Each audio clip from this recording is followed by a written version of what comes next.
నమస్తే welcome to exclusive field report. AP cabinet కీలక నిర్ణయాలు. కుప్పం నుంచి గుంటూరుకు శ్రీహరి తరలింపు. వేంపల్లె పిఎస్ లో పోలీసుల విచారణకు అంబటి రాంబాబు. టీఆర్ఎస్ పార్టీకి సిఈసి ఆమోదముద్ర. ఈ అంశాలపై అమరావతి నుంచి శ్రీహరి, చిత్తూరు జిల్లా నుంచి రవివర్మ, కడప నుంచి సుధీర్, హైదరాబాద్ నుంచి చందు ఫీల్డ్ రిపోర్ట్ లో పూర్తి సమాచారాన్ని అందిస్తారు. ముందుగా అమరావతికి వెళ్దాం. ఏపీ కేబినెట్ లో కీలక అంశాలపై సీఎం చంద్రబాబు చర్చించారు. తాజా రాజకీయ పరిణామాలపై మంత్రులతో సీఎం చర్చించారు. మంత్రులు సింగపూర్ టూర్, ఇతర అంశాలపై మంత్రులతో సీఎం మాట్లాడారు. పెట్రోల్, డీజిల్ కొరత, సోషల్ మీడియాలో జరుగుతున్న ప్రచారంపై కూడా మంత్రులతో చర్చించారు.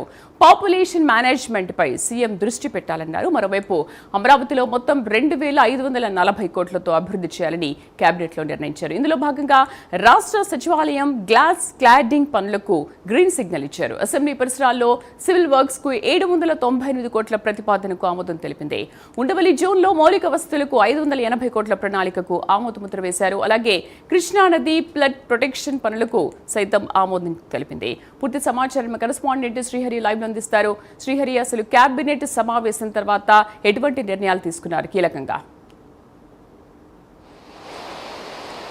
రైట్ శ్రీదేవి, ఏదైతే నేడు రాష్ట్ర సచివాలయంలో సీఎం చంద్రబాబు అధ్యక్షతన ఏపీ కేబినెట్ అయితే సమావేశం ముగిసింది. అయితే దీంట్లో ప్రధానంగా ఎజెండా ఏదైతే ఉందో ఎజెండా 45 అంశాలతో ఈరోజు ఎజెండా అయితే కొనసాగింది. ఇందులో ప్రధానంగా రాష్ట్రంలో ఏవైతే పెద్ద ఎత్తున అంటే ప్రధానంగా చూసుకున్నట్లయితే హోంశాఖ ఏదైతే ఉందో 23 పోస్టులకు సంబంధించి 23 ఏళ్లుగా పనిచేస్తున్న ఎవరైతే ఎస్పీఎఫ్ కానిస్టేబుల్స్ ఉన్నారో వాళ్ళని హెడ్ కానిస్టేబుల్గా ప్రమోట్ చేస్తూ నేడైతే ఏపీ కేబినెట్ పదోన్నతి కల్పిస్తూ ఆమోదం తెలిపింది. దీంతోపాటు న్యాయ వ్యవస్థలో 23 పోస్టులకు సంబంధించి ఏదైతే ఉందో వాటికి కూడా కొత్త పోస్టులను క్రియేట్ చేయాలని చెప్పని జిల్లా న్యాయ వ్యవస్థలు ఏవైతే ఉన్నాయో వాటిల్లో 23 పోస్టులను క్రియేట్ చేయాలని చెప్పని ఏపీ కేబినెట్ అయితే భావిస్తుంది. దీనికి కూడా ఆమోదం తెలిపింది. దీంతోపాటు ఓవరాల్గా అంటే రామాయపట్నం పోర్టుకు అదనంగా 354 కోట్ల నిర్మాణం, అదేవిధంగా మార్క్ఫెడ్ నుంచి 1800 కోట్ల ఏదైతే అమరావతి రాజధాని నిర్మాణాలకు వీటన్నిటికీ వినియోగించుకునేందుకు 1800 కోట్ల రూపాయల రుణాన్ని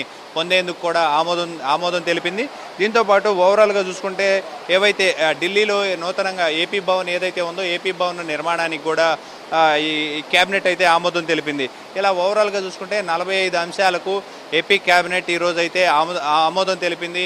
ఆమోదం తెలిపిన తర్వాత ప్రధానంగా ఏదైతే ప్రస్తుత తాజా రాజకీయ పరిణామాలపైన సీఎం చంద్రబాబు మంత్రులతో కూడా చర్చించారు. దీంతోపాటు ఏదైతే ప్రస్తుతం ఏదైతే ఇంధన ఆయిల్స్ ఏవైతే ఉన్నాయో వాటిల్లో కొంత ప్రతిపక్షం కూడా దానిపైన పెద్ద ఎత్తున ట్రోల్ చేస్తుంటే దానిని కూడా సమర్థవంతంగా తిప్పికొట్టలేని పరిస్థితిలో మంత్రులు ఉన్నారంటూ కొంత అసంతృప్తి అయితే సీఎం చంద్రబాబు వ్యక్తం చేశారు.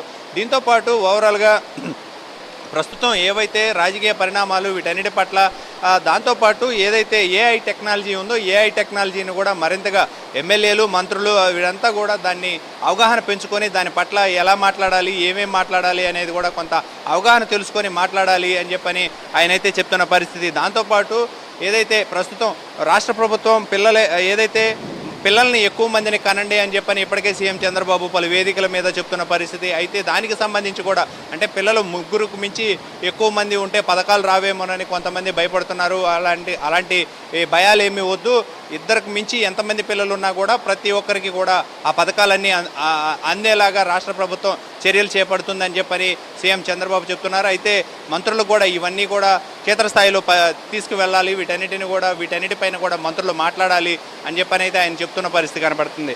దాంతోపాటు ఏదైతే జూన్ నుంచి జనాభా నిర్వహణకు సంబంధించిన స్పెషల్ డ్రైవ్ నిర్వహించాలని చెప్పని రాష్ట్ర ప్రభుత్వం భావించిందో దానికి సంబంధించి కూడా క్షేత్రస్థాయిలోకి ప్రతి ఒక్కరూ కూడా వెళ్ళి దీన్ని పరిశీలించాలి, దీనిపైన ఎలాంటి చర్చలు ఎలాంటివి పెట్టాలి అనేది కూడా కొంత అవగాహన అయితే పెంపొందించుకోవాలని చెప్పని అయితే చెప్తున్న పరిస్థితి. ఏదైతే సమ్మర్ సీజన్ ప్రస్తుతం కొనసాగుతున్న ఎండాకాలం ఏదైతే ఉందో ఈ సమ్మర్ సీజన్కు తాగునీరు కానీ, అదేవిధంగా చెరువులు, అదేవిధంగా రిజర్వాయర్లు, లేదంటే రోడ్డు మార్గాన వెళ్ళే వాళ్ళకి మంచినీటి సదుపాయాలు ఇవన్నిటిని కూడా మంత్రులు పరిశీలించాలి, వాటన్నిటిని పర్యవేక్షించాలి, ఎలాంటి ఇబ్బందులు కలగకుండా చూడాలి, ఎండ వడదెబ్బలకు తగలకుండా ఎలాంటి నివారణ చర్యలు చేపట్టాలి అనేది కూడా ఆయనైతే సూచిస్తున్న పరిస్థితి. దీంతోపాటు ఏదైతే ప్రస్తుతం చూసుకున్నట్లయితే సింగపూర్ వెళ్ళిన మంత్రులు ఎవరైతే ఉన్నారో వారంతా కూడా రిపోర్టు వెళ్ళాము వచ్చాము అన్నట్టు కాదు, అక్కడ ఏం నేర్చుకున్నారు, ఏం అధ్యయనం చేశారు, అవన్నీ ఇక్కడ ఎలా ఇంప్లిమెంటేషన్ చేయాలి, ప్రజలకు వాటిపైన ఎలా అవగాహన కలిగించాలి, ఇక్కడ డెవలప్మెంట్స్ని ఎలా ముందుకు తీసుకువెళ్ళాలి అనేది ఒక రిపోర్ట్, డీటెయిల్డ్ రిపోర్ట్ అనేది రాసి ఇవ్వాలని చెప్పని కూడా ఆయన అయితే మంత్రులను కోరిన పరిస్థితి. ఏదో వెళ్ళాము వచ్చామంటే కుదరదు, ఖచ్చితంగా దాని ప్రోగ్రెసివ్ ఏదైతే ఉందో ఆ ప్రోగ్రెసివ్ కూడా పూర్తి స్థాయిలో అదంతా రిపోర్ట్, డీటెయిల్డ్ రిపోర్ట్ ఇవ్వాలి, దాన్ని ఇంప్లిమెంటేషన్ చేయాలి. అధికారులకు కూడా దీనికి సంబంధించి పూర్తి స్థాయిలో అవగాహనను పెంపొందించేలాగా మీరంతా కూడా పనిచేయాలని చెప్పని అయితే ఆయన చెప్తున్న పరిస్థితి.